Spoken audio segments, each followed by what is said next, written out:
हम हिंदू है या नहीं, सिर्फ स्टोरी लगाने तक ही हम हिंदूज है, क्योंकि हमें हिंदू होने पे कोई भी गर्व नहीं है और हमें कोई भी फर्क नहीं पड़ता है कि दूसरे हिंदूज पर क्या हो रहा है दूसरे देशों में, उसके बारे में हमें कोई भी फर्क नहीं पड़ता और कोई भी आवाज नहीं उठा रहा और कोई कुछ नहीं कर रहा। सिर्फ इंडिया में लोग eyes on Bangladesh, eyes on Rafah, eyes on फिलिस्तीन ये सब लगाते हैं, लेकिन कोई भी ये भी डिसाइड नहीं करता, कोई भी इसके बारे में बात नहीं करता कि eyes on Hindus of Dhaka. तो क्या हम हिंदू कहलाने के लायक है या नहीं, वो आप अपने दिल से पूछिए। क्या हिंदूज लोगों को बांग्लादेश में कन्वर्ट किया जाता है? क्या हिंदू वहाँ पे सेफ है? क्या हिंदूज और दूसरे माइनॉरिटी बांग्लादेश में सेफ है या नहीं? क्यों इस्कॉन को बैन कर दिया गया है बांग्लादेश में? आज हम बात करने वाले बांग्लादेश क्राइसिस के बारे में, जहाँ पे हिंदूज टेम्पल को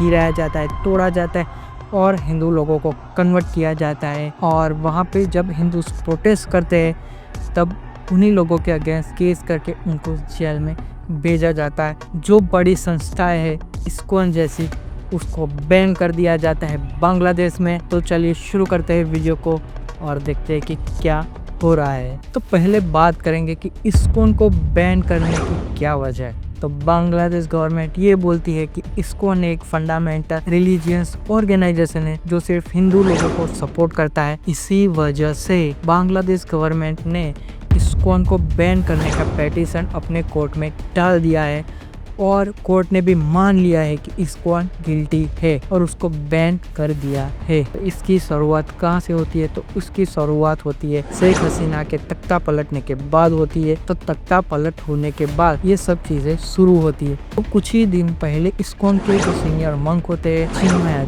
दास, उनको ढाका के एयरपोर्ट से गिरफ्तार किया जाता है और उन पर देशद्रोह के आरोप लगा दिए जाते हैं। क्यों? क्योंकि वो हिंदूज माइनॉरिटी और साथ ही साथ बुद्धिस्ट क्रिश्चियन माइनॉरिटी के साथ खड़े होते हैं और उनके लिए आवाज उठाते हैं। क्यों बांग्लादेश सरकार इस मंग को गिरफ्तार करके उन पर देशद्रोह के आरोप लगाते हैं, उसके बारे में हम बाद में बात करेंगे। पहले बात करेंगे कि शुरुआत कैसे हुई थी और ये कहाँ तक जाएगी और इससे भारत को क्या फर्क पड़ता है और भारत को क्या करना चाहिए, उसके बारे में हम बात करेंगे। तो पहले हम बात करेंगे कि बांग्लादेश में हिंदू होना यानी कि एक बड़ा अपराध होता है।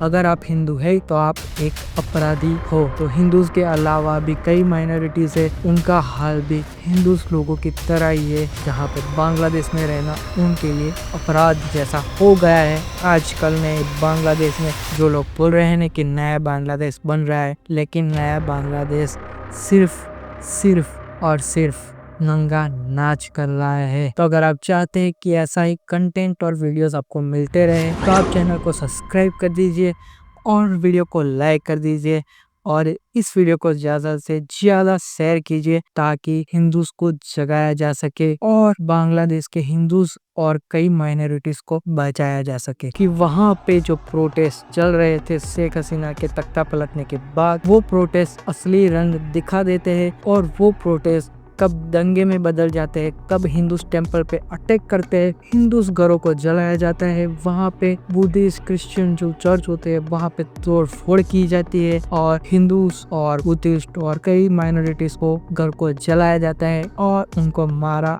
या पीटा जाता है या फिर यहाँ तक भी कन्वर्ट भी किया जाता है। ये सिर्फ बांग्लादेश में हो रहा है तख्ता पलटने के बाद। और कब ये पीसफुल प्रोटेस्ट तो था ही नहीं, लेकिन उसे पीसफुल प्रोटेस्ट बताया जाता है, लेकिन ये पीसफुल प्रोटेस्ट था ही नहीं। जो अपने पार्लियामेंट में जाके तबाही मचा सकता है, जो फादर ऑफ बांग्लादेश से मुजिबुर शेख का उनका पुतला तक तोड़ा जाता है, तो हिंदूज का क्या ही हाल होता होगा वहाँ पे, ये आप सोच के तो देखिए। तो बांग्लादेश में एक कम्युनिटी है, Hindu Buddhist Christian council community. तो इस कम्युनिटी ने एक रिपोर्ट दी है जिसमें बताया जाता है कि 2000 हिंदूज क्रिश्चियन और बुद्धिस्ट लोगों पे अटैक हुआ है, उनके टेम्पल्स पे, उनके घरों पे, और उनके घरों को जलाया गया है।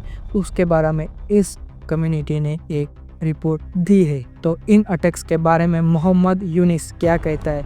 मोहम्मद यूनिस ये कहता है कि जो लोगों के घरों पे अटैक हुआ था वो शेख हसीना के फॉलोअर्स थे, उनकी गवर्नमेंट के साथ काम करते थे, उनका साथ देते थे, इसीलिए उनके घरों पे अटैक हुआ। लेकिन जो टेम्पल्स पे अटैक हुआ है उसका क्या? तो हिंदूज और दूसरी माइनॉरिटी ने 25 नवंबर को बांग्लादेश में एक रैली की थी, लेकिन उस रैली में से 19 सीनियर लीडर्स को गिरफ्तार किया गया और उन पर सेडिशन चार्ज लगा दिए गए। क्यों? क्योंकि उन्होंने सैफरन फ्लैग को बांग्लादेश फ्लैग के ऊपर लहराया था। सिर्फ इसी वजह से उन पर सेडिशन चार्ज लगाया गया और उनको गिरफ्तार कर लिया गया। लेकिन ये कहाँ पे रुकने वाला था? क्यों? क्योंकि ये सिर्फ हिंदूज और दूसरी माइनॉरिटी थी, इसीलिए उन पर सेडिशन चार्ज लगाया गया। लेकिन जो लोग पार्लियामेंट में घुसकर पार्लियामेंट को तोड़ देते हैं और उनके फादर ऑफ बांग्लादेश का स्टैचू भी तोड़ देते हैं, उन पर कोई भी सेडिशन चार्ज या फिर कोई भी गुनाह दाखिल नहीं होता। तो क्या ये मजाक नहीं है? तो क्या है? हिंदूज और दूसरी माइनॉरिटी के खिलाफ ही सिर्फ वहाँ पे केस दर्ज होते और सेडिशन चार्जेस लगाया जाते। जो बांग्लादेशी खुद बांग्लादेश के झंडे को डिसरिस्पेक्ट करे तो उन्हें कोई भी प्रॉब्लम नहीं होता।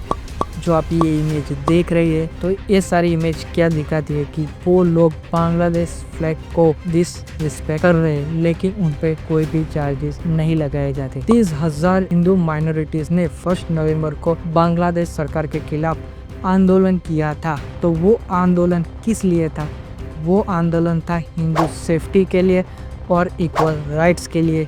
तो उसके बाद 25 नवंबर को चिन्मय दास को ढाका के एयरपोर्ट पे गिरफ्तार किया जाता है, वो भी किसी वारंट के बिना, और उनकी बेल को भी खारिज कर दिया जाता है और उन पर देशद्रोह का आरोप लगा दिया जाता है। क्यों उनको गिरफ्तार किया जाता है? बस सिर्फ उन्होंने हिंदूज और दूसरी माइनॉरिटी जो है बुद्धिस्ट और क्रिश्चियन माइनॉरिटी के साथ खड़े हुए और उनके लिए आवाज उठाई। तो श्री चिन्मय दास जी ने कुछ मुद्दे रखे थे, बांग्लादेश गवर्नमेंट के सामने कुछ मुद्दे रखे थे, जिसकी वजह से उनको गिरफ्तार किया जाता है और देशद्रोह के आरोप लगाए जाते हैं। तो उन मुद्दों के बारे में हम बात करेंगे बाद में, उससे पहले जान लेते हैं कि क्या हो रहा है वहाँ पे। तो उस प्रोटेस्ट के दौरान 20 लोगों को इंजरीज होती है और एक लॉयर की मौत हो जाती है। लेकिन इस प्रोटेस्ट के बाद इस्कॉन को बांग्लादेश में बैन किया जाता है और वहाँ की कोर्ट भी इस पेटिशन को सही मानती है और इस्कॉन को गिल्टी मानते हुए उसको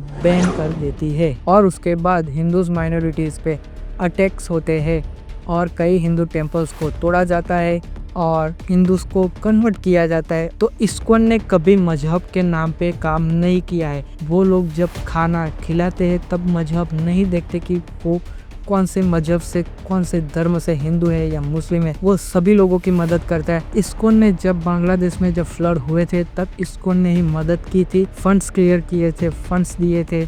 और इसके अलावा इस्कॉन बांग्लादेश में वृद्धाश्रम चलाते हैं, अनाथालय चलाते हैं और कभी वो मजहब नहीं देखते। फिर भी इस्कॉन को बांग्लादेश में बैन कर दिया जाता है। तो मोहम्मद यूनिस यही कहता है कि इसमें भी भारत का हाथ है। और बांग्लादेश गवर्नमेंट क्या करती है? जो असली गुनहगार है, टेररिस्ट है, उनको रिलीज कर रही है और इन जैसे अच्छे मोंग को जेल में डाल रही है और इसके बारे में कोई कुछ भी नहीं बोल रहा। तो अब हम बात करेंगे कि चिन्मय दास जी ने क्या टॉपिक्स, क्या मुद्दे रखे थे बांग्लादेश गवर्नमेंट के सामने, जिसकी वजह से उन पर देशद्रोह का आरोप लगा दिया गया है। तो उन्होंने पहला मुद्दा ये रखा था कि तो जो माइनॉरिटी के खिलाफ केस होते हैं उनको जस्टिस जल्दी मिल सके और उनको रिहेबिलिट कर सके और उनको भरपाई जल्दी मिल सके, उसके खिलाफ उन्होंने मुद्दा उठाया था। तो दूसरा मुद्दा ये है कि माइनॉरिटी प्रोटेस्ट के लिए एक लॉ बने जो बांग्लादेश में आज मिसिंग है। तो उन्होंने तीसरा मुद्दा ये उठाया था कि माइनॉरिटीज अफेयर्स मिनिस्ट्री बनाई जाए, जैसी भारत में है वैसी बांग्लादेश में भी बनाई जाए। तो चौथा मुद्दा उन्होंने ये उठाया था कि वेस्टल प्रॉपर्टी एक्ट को इन्फोर्स किया जाए। पांचवा मुद्दा ये है कि एजुकेशनल इंस्टीट्यूट में रिलीजियस प्रैक्टिसेस कराई जाए। तो छठा मुद्दा उन्होंने ये उठाया था कि एजुकेशन के लिए बोर्ड के पास ज़्यादा से ज़्यादा रिसोर्सेज अवेलेबल हो सके। सातवां मुद्दा ये उठाया था कि दुर्गा पूजा के दौरान ज़्यादा हॉलीडेज छुट्टी मिल सके। तो आखिरी 8वां मुद्दा ये है कि रिलीजियस एजुकेशन बोर्ड को मॉडर्नाइज करना। बस यही सारे मुद्दे हैं जिसकी वजह से उन पर देशद्रोह का आरोप लगा है और उनको जेल में डाला गया है। तो क्या ये मुद्दे गलत है या फिर नहीं? तो ये मुद्दे सिर्फ हिंदूज के लिए नहीं है, ये बुद्धिस्ट, क्रिश्चियन, मोहम्मदीज और हिंदूज के लिए भी है और दूसरी कई माइनॉरिटी को भी ये मुद्दे से बांग्लादेश में फायदा हो सकता है और बांग्लादेश में ग्रोथ हो सकती है। लेकिन बांग्लादेश गवर्नमेंट ये नहीं चाहती है कि ये लोग पास हो, इसी वजह से चिन्मय दास को जेल में डाल दिया है और इस्कॉन को बैन कर दिया है बांग्लादेश में। तो इससे भारत को क्या सीखना चाहिए? इससे भारत को बहुत कुछ सीखना चाहिए। अगर भारत को एक विश्व गुरु बनना है तो अपने अड़ोस पड़ोस देश में शांति फैलानी चाहिए, वो मेन मुद्दा भारत को रखना चाहिए, तभी वो एक विश्व गुरु बन सकता है। आज 69 हाई रैंकिंग ऑफिसर्स ने मोदी जी को लेटर्स लिखे हैं कि वो बांग्लादेश के खिलाफ कोई स्ट्रिक्ट एक्शन ले, जिससे वहाँ पे जो प्रोटेस्ट दंगे हो रहे हैं वो रुक सके और बांग्लादेश में पीस फैल सके। यूनाइटेड नेशन जो पूरी दुनिया में ह्यूमन राइट्स होते हैं, वायलेंस होते हैं, उनको कंडक्ट करता है, लेकिन जो बांग्लादेश में हिंदूज का हाल है उसके खिलाफ यूनाइटेड नेशन कुछ भी नहीं बोलता है। क्यों? क्योंकि हमारे देश को, भारत को ही हिंदूज के बारे में कुछ भी नहीं फर्क पड़ता, इसलिए यूनाइटेड नेशन भी कुछ भी नहीं बोलता। भारत के और दुनिया के कई सारे हिंदूज है जिनको कुछ भी फर्क नहीं पड़ता है कि बांग्लादेश में हिंदूज के साथ क्या हो रहा है और क्या नहीं। इसी की वजह से किसी को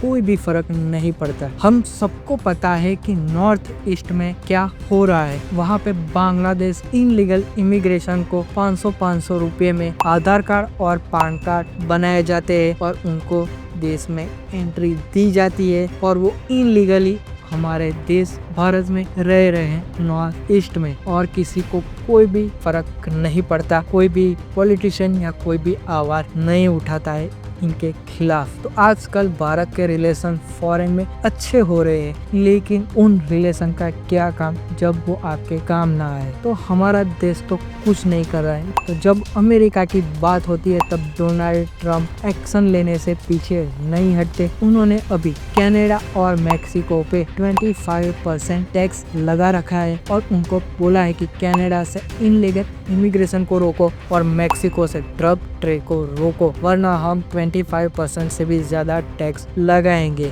ऐसा अमेरिका डोनाल्ड ट्रम्प कर सकता है अपने देश के लिए, तो क्या मोदी जी नहीं कर सकते हमारे देश के लिए?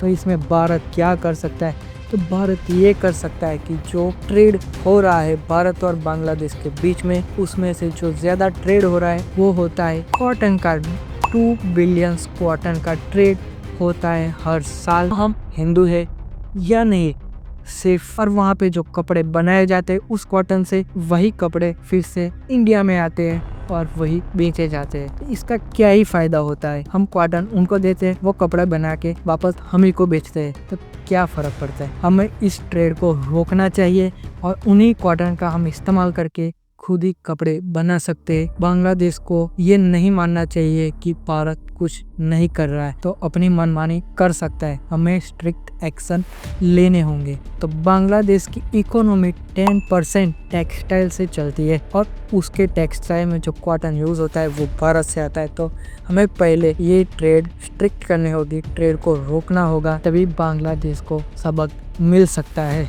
भारत और बांग्लादेश के बीच $13 बिलियन का ट्रेड होता है हर साल, तो उसमें से 2 बिलियन ट्रेड्स तो सिर्फ कॉटन का है। हमें ट्रेड्स को रोकना चाहिए।